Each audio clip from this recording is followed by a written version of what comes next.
What if I told you that actually limiting your supplies could expand your creativity?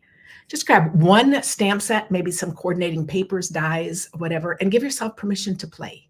Leave it out on the table, come back to it over time, and watch how ideas develop as you go. Today, we're doing just that. We're going to use one bundle, some papers, and we're going to create 3 different cards that show how much creativity you can unlock with just using this limited supply. So let's get started. I am using this Hearts of Elegance.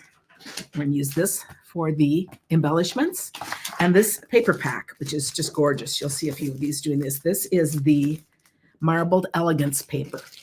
That's all of the papers that we're using. And I like to start when there are dies, and this will be my feeder pile. You know, you'll see these on lots of cards coming up. But you can see I took the marbled side of the paper and just did a whole bunch of the different heart dies. You'll see some have little patterns in them, some have stitched lines. They're all different sizes. And then this will be what I can play with.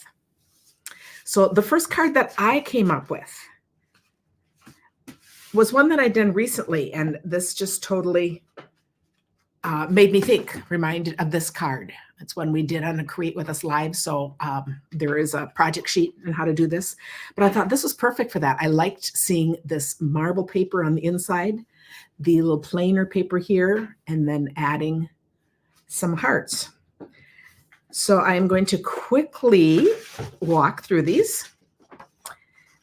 This sheet of paper, I think I'll just put the links where you can find this, but I know it's 10 inches, and I think it would be 3 3/4. So when I fold this, you know, these are how our patterns go. So we have a 1/4 sheet of paper of cardstock. That would be our base card, and we're always going down 1/4 inch. So then we have a 4 inch by 5 1/4. This folded is 3 3/4 by 5. This for the inside would be 3 1/2 by 4 3/4. If I have any of that wrong, just know it's really a 1/2 inch. Or saw a change in these. So I'm going to take this, and then I'm going to take a punch. I could use a variety of punches. Let's see. I'm going to put it, I don't even know which side to put it on. It's not even going to matter. I'm moving it a little to the side. Oh, this is interesting because I can use it either way. You see, going this way, I can add, oh, I need to find 2 hearts for here. Okay, let's see how to find for my pile. Okay, so here's 2. If I do it like this one, it will be like this. If I used it on this side, I would put them like this. Maybe we'll do this just so it's opposite.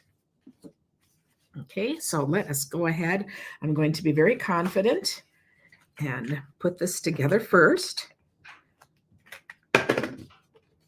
knowing that I will just redo this white piece if it doesn't turn out. So let's go ahead and do the whole thing. You'll notice how this shows in the back. We don't see it, but that way I could get my fun little accent right up there. The other thing I did was I brought out some cardstock based on the colors of the paper. So I know we have, this paper has a whole bunch of different like pinks and reds. I believe it's Real Red, Poppy, Parade, Flirty Flamingo, Berry Burst. It has all of those colors. So you can just really have fun with choosing those. So then it's easy to make them a little different. And I think this card comes together so easily. So now I am going to take my stamp here, and I am using Melon Mambo. I didn't even mention that one. That's another one in here. And I'm going to put, I'm going to put it this time and put it over on this side so that I have a little more room for my accent piece here. And then I will put this heart. I'm going to make these a little more exaggerated because why not? You know, we're just playing. And then here's my other piece. So this one I'm going to pop up on dimensionals, and I see some minis here. They will work. There's pretty paper on the other side. These flowers I think are really gorgeous.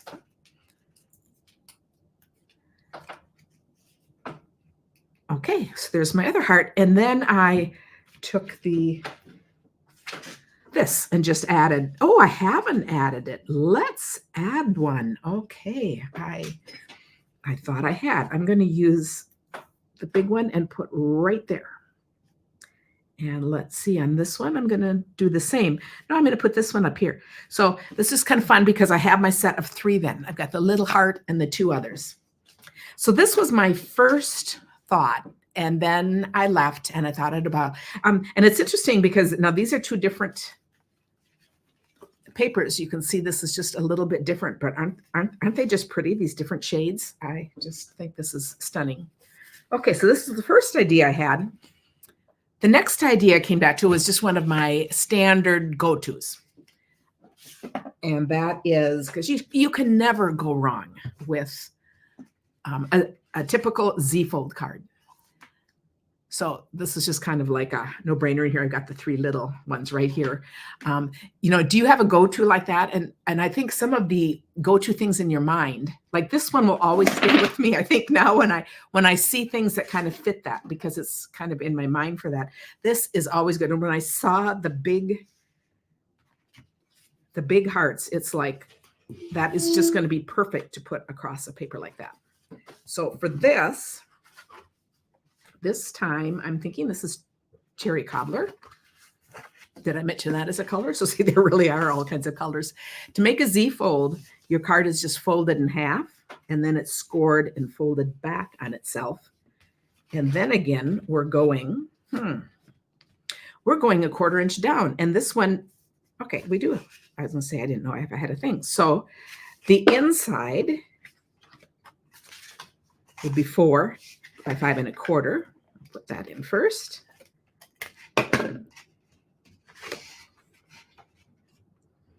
You can see all of these on the blog. There's a connection to the blog, so you can see these up close with the measurements. And then this going a 1/4 inch down, and then this going a 1/4 inch down.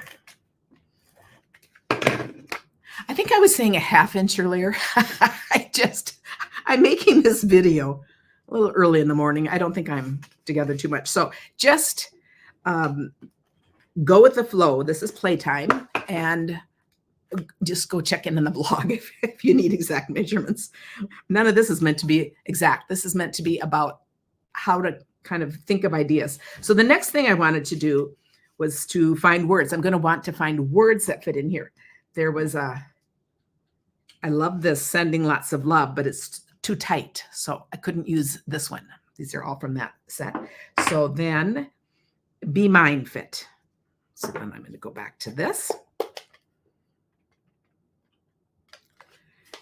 And I'm going to just kind of lay this on to get a feel for where I want this. Okay, so if I put my Be Mine there, and then I just want to make sure I put adhesive on just half, and I'm going to put my heart right there. And I think, how pretty is that? And then I'll just add the 3 little things at the bottom. So that's the second card. Now, these 2 were really easy because they just kind of came from my pattern of what I do a lot. The third one, so I didn't do these in one setting. I guess that's what I wanted to say. The third idea reminded me of something that I had seen on,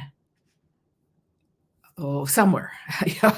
You know how we all just kind of collect ideas, and I just loved the styling. So I like this idea of using a little background here. So I added another stamp set there. And then this time we're using the 2 fancy hearts, or, well, I guess it's really 1. And I don't know if you can see it so well on this one, but you can see it well here. Look at all those fun little parts in this. And this has the same. It's just not quite as noticeable. So on this one, I took this little background stamp, and I'm going to stamp in black, and whoops, it needs a little more in the middle, and then I'm going to just put that on. And then I can use the Sending Lots of Love, which was the one that I had wanted to use before. Oh, and this is going to be lower than the one than my original one, but that's also part of the beauty of playing around with things. You start looking at what you like. Now, let's say I didn't like being lower than I thought. It brought the proportion out. You know what I do? I just cut my whole paper down and just make it a little smaller. So there's a lot of things you can play with as you're working along. It's totally doesn't matter for this. So now let's put this card together. Mm-hmm. You know I had this. It was right here. But it's amazing how messy a clean spot can get when you're crafting, but that is part of it. And as I mentioned before, like if I have this sitting out, because I know I want to make more cards with this, if I'm looking online, if I'm looking through my cards, if I'm doing anything, I kind of have the stamp set in mind and trying to think, what other kinds of placements, what other kinds of fun folds, you know, what else would work? So I think it's just kind of a fun way of looking. Now, so mine's going to be a little closer. I could move it up and, ooh, you know what? No, I kind of like this all crowded in the middle here. So it's all good. But if I were making a bunch of these, I would often make my next ones a little different, because that's how you start seeing, you know, I could take this idea and turn this on its side and rearrange these bits and pieces. And that would be fun too. Now I'm not done with this set, but I thought now that I'd done 3, it would be good to just stop and make a video and just chat a little bit about doing this. So I love to hear your experiences if you do this. Sometimes I think it's really easy to just decide that we're done and then move on to another stamp set, you know, because we have a list of things. But sometimes it's just kind of fun to just look at one thing, let your thoughts go. And, you know, I have those hearts. I have that kind of shape in mind as I'm looking at other cards. Now I could look at my mantle. I mean, this is kind of fun. Look at all of these. I could see a lot of different cards with the heart put in it. So I know for me, I love looking at actual cards. But there's Pinterest, there's all the different things that we have collections of. But I know when I get cards, I have a box, it's a feeder box of cards that I just go back to for ideas. But also just your mind will just start thinking about it as you're looking at other things, you know. So I would love to hear your experience and what stamp set you chose. And thanks for watching. Here would be another great idea that will follow this.